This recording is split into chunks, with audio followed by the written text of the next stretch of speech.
اقنع القاضي في اقل وقت ممكن انه يديني براءه للموكل بتاعي. خدوا بالكم النقطه دي. الرول النهارده ساعات بيوصل ل 500 جنح في اليوم و600 و700 وبيفضلوا قاعدين جلسه من 10 لغايه ما يا جماعه. طب اعمل ايه؟ على قد ما تقدر اقنعه بسرعه عشان هو وقته مش منكم. عنده قضايا تاني عايز ينظرها. تمام؟ طيب انا دخلت النهارده والحاج نده على الرول بتاعي بالطريقه اللي انا هقولها دي. بسم الله الرحمن الرحيم. فتحت الجلسه.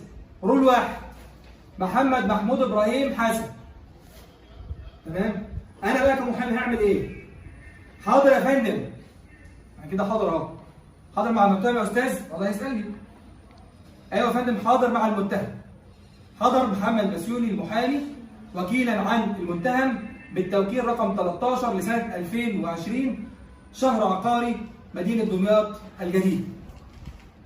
والحاضر عن المتهم طلب براءة المتهم مما هو منسوب إليه ورفض الدعوى المدنية تأسيسا على ما يلي.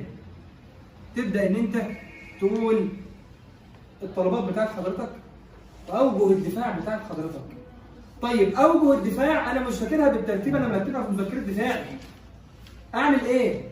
لو أنا بصيت هنا في مذكرة الدفاع القاضي هيقول لي أنت بتبص ليه؟ ما تبص يا حبيبي.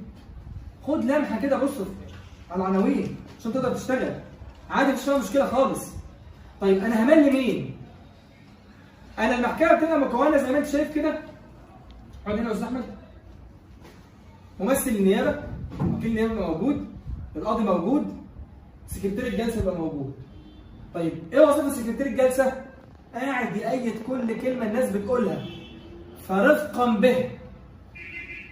هو بيكتب، هو ماهوش قاعد يعني مش انسان آلي بيكتب، لا ده بشر بيكتب فمليه. لذلك لما جيت احضر قلت ايه؟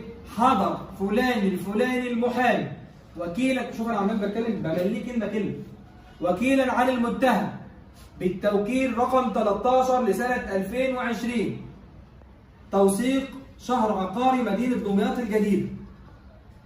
مليت الراجل اهو كده، الراجل يحيى يكتب واديت للرئيس التوكيل بدا يطلع عليه. طب التوكيل ده عام ولا خاص يا استاذ؟ هتفرق؟ هتفرق. لان التوكيل لو عام هتديه للمحكمه هقول كده 13 سنه 2020 رسمي عام توثيق الشهر العقاري بدمياط الجديد. وهديه للقاضي يطلع عليه. وبعد ما يطلع عليه هيرجعه لي تاني. انما لو التوكيل ده خاص ده مش هرجعه تاني. هقول ايه بقى؟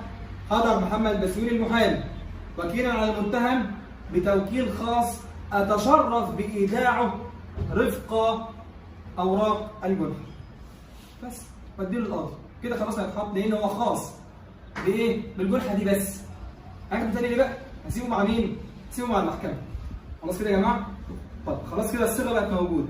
طيب في ناس بقى بتستهل زي ما الأستاذة برافو عليها عاملة مرافعة أكثر من رائعة. استهلت حادثة بآية قرآنية والموضوع بتاعنا